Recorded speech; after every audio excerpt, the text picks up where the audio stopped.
Hello everyone.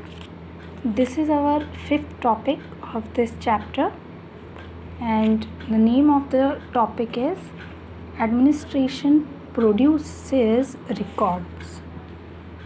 Okay so देखिए, पहले हम ये जानते हैं कि हमने पिछले जो वीडियोस थे उनमें कौन कौन से टॉपिक्स पर डिस्कशन किया. तो in previous video we had discuss about dates, events, ठीक है, इन सारी चीज़ों पर डिस्कशन किया. इसके बाद हमने देखा था कि जो डेट्स हैं वो किस तरह से कौन सी डेट्स हैं जो इम्पॉर्टेंट होती हैं. इसके बाद हमने पीरियडाइजेशन देखा. After that we discuss on colonial, that what is colonial and what is colonization, both are the same thing. तो उस चीज़ पर भी हमने डिस्कशन किया.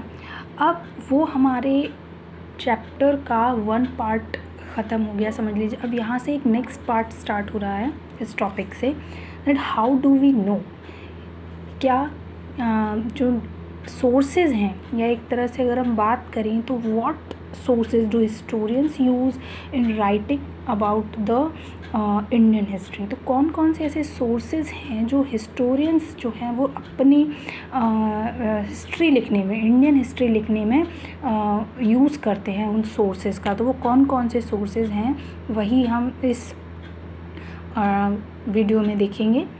तो जो first one source is present for historians to which they use in writing about the Indian history is administration produces records, मतलब administration records जिनको कहें हम.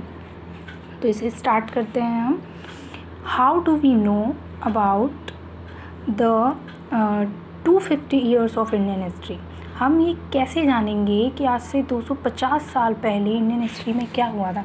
अब देखिए, अगर मान लीजिए आप 13-14 ईयर्स के हैं एंड मैं अगर आपसे पूछूं दैट 10 साल पहले क्या हुआ था तो शायद आपको थोड़ा बहुत याद होगा.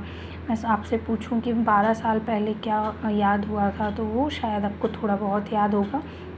लेकिन अगर आपसे पूछूं कि आज से 20 या 25 साल पहले क्या हुआ था तो वो आप बता सकते हैं बाय चांस कि आपके पेरेंट्स ने आपको बताया कि ऐसा ऐसा हुआ था 25 साल पहले. लेकिन अगर हम बात करें तो 250 साल पहले, यानी 250 ईयर्स अगो क्या हुआ था, तो वो तो आपके पेरेंट्स भी नहीं बता पाएंगे, क्योंकि वो लोग तो थे नहीं उस वक्त 250 साल पहले. तो कहाँ से पता चलता है. अब देखिए, उनको जो लोग हैं उनको पता चलता है इंडियन हिस्ट्री के बारे में बुक्स से, या फिर जो एक तरह से किताबें लिखी गई हैं उनमें हम इंडियन हिस्ट्री के बारे में पढ़ते हैं और इस तरह से हमें पता चल जाता है कि इंडियन हिस्ट्री में क्या था. लेकिन अब जो इंडियन हिस्ट्री की में जो बुक लिखने वाले जो इंसान हैं उन्हें भी तो कोई सोर्स चाहिए होगा ना इन बुक्स को लिखने के लिए. तो उन राइटर्स को ये बुक लिखी जिन्होंने, तो उनको सोर्स कहाँ से मिले जो उन्होंने हिस्ट्री लिखी उसके लिए, ठीक है. तो वो देखेंगे. सबसे पहला है official records of the British administration. तो जब हमारे देश में अंग्रेज़ थे, वो जो एडमिनिस्ट्रेशन चलाते थे, या एक तरह से जो जितनी भी इम्पोर्टेंट सोर्सेज जो थे, जो ऑफिशियल रिकॉर्ड्स थे ब्रिटिशर्स के या ब्रिटिश एडमिनिस्ट्रेशन के, वो एक तरह से ब्रिटिशर्स रिकॉर्ड रखते थे उन सारी चीज़ों का, जो भी वो प्रशासन चलाते थे उन सारी चीज़ों का. अब देखिए कौन कौन सी चीज़ें थी. Every instruction, plan, policy, decision, agreement, investigation had to be clearly written up. हर तरह का, एक तरह से अगर हम बात करें, जो the Britishers believe that the act of writing was important. मतलब जो ब्रिटिशर्स थे उनका ऐसा मानना था कि हर चीज़ को प्रिज़र्व करके या लिखित में रख के उसको प्रिज़र्व करना ज़रूरी है. तो हर तरह के इंस्ट्रक्शंस को, मान लीजिए किसी बड़ी अधिकारी ने अपने छोटे अधिकारी को किसी तरह का कोई इंस्ट्रक्शन दिया, इसके अलावा किसी तरह के कोई नए प्लान बनाए गए यहाँ के लिए, भारत के लिए किसी तरह की कोई पॉलिसी बनाई गई, या किसी तरह के कोई डिसीजंस लिए गए भारत को लेकर, एग्रीमेंट, मान लीजिए एक राजा और एक अंग्रेज़ अधिकारी के बीच किसी तरह का कोई एग्रीमेंट हुआ या किसी तरह की कोई इन्वेस्टिगेशन की गई, तो इन सारी चीज़ों का एक तरह से रिकॉर्ड रखा जाता था and they had to be clearly written up. इनको लिखित में रिकॉर्ड बनाकर इनका रखा जाता था। All important documents and letters were carefully preserved. अब ये जो सारे इम्पॉर्टेंट डॉक्यूमेंट्स हुआ करते थे इनको प्रिजर्व्ड करके रखा जाता था केयरफुली। जितने भी लेटर्स थे या जितने भी डॉक्यूमेंट्स थे, सारी चीज़ों को प्रिजर्व्ड करके रखा जाता था। ठीक है। Records room were attached to all administrative institution. Specialized institution like archives and museums were also established to preserve important records.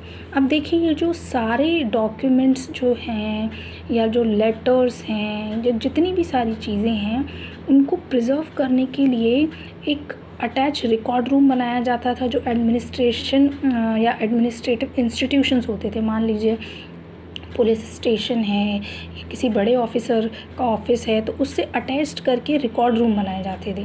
अब पहले तो एक तरह से आजकल जितने कंप्यूटर सिस्टम में हम हर चीज़ का रिकॉर्ड रखते हैं तो इतना रिटन में हम कुछ नहीं लिखते हैं क्योंकि सारा रिकॉर्ड जो है वो कंप्यूटर मेमोरी में सेव कर लिया जाता है। लेकिन उस टाइम तो इतने एक तरह से कंप्यूटर्स वगैरह यूज़ नहीं हो रहे थे, तो सारी चीज़ें हाथों से लिखकर रिकॉर्ड की जाती थी, रिटन में रिकॉर्ड रखा जाता था।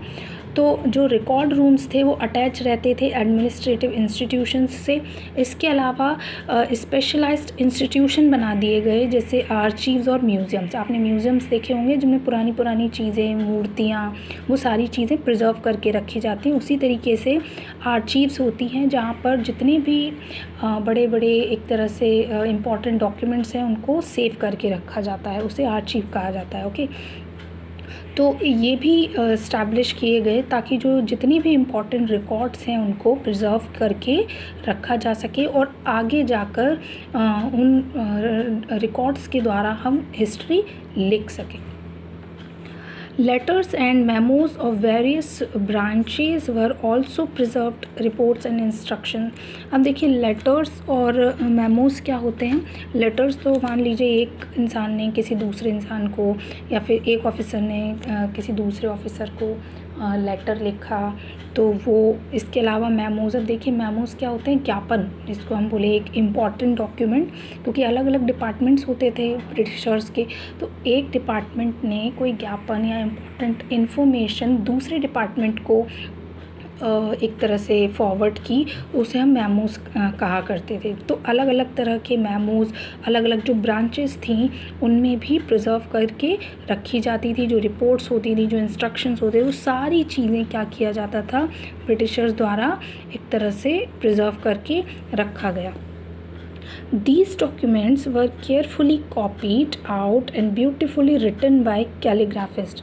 अब देखिए ये जो डॉक्यूमेंट्स थे, अब इनको रिटन में रिकॉर्ड रखने के लिए इनको कैलीग्राफिस्ट को बुलाया गया, या एक तरह से जो कैलीग्राफिस्ट होते हैं, कैलीग्राफिस्ट कौन होते हैं, जो एक तरह से जिनकी ब्यूटीफुल राइटिंग होती है, तो उनको डॉक्यूमेंट्स को, जो जितने भी प्रिजर्व डॉक्यूमेंट्स थे उनको केयरफुली कॉपी आउट करने के लिए बुलाया गया और उन्होंने उसकी कॉपी की, एक तरह से ब्यूटीफुली रिटर्न किया कैलीग्राफिस्ट ने।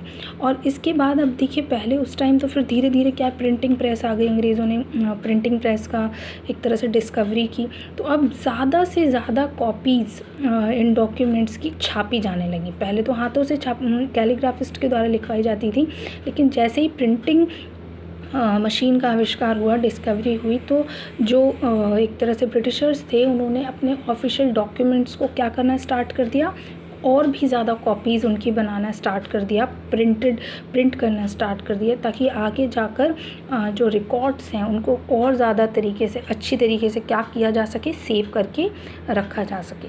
तो ये जो डॉक्यूमेंट्स हैं या जितने भी रिकॉर्ड्स हैं ब्रिटिशर्स के, जो वो प्रशासन कैसे चलाते थे, क्या किया करते थे पूरे प्रशासन में उस टाइम, तो ये जितने भी रिकॉर्ड्स हैं ये हमें बहुत इम्पॉर्टेंट इन्फॉर्मेशन देते हैं एक तरह से हिस्ट्री लिखने के लिए।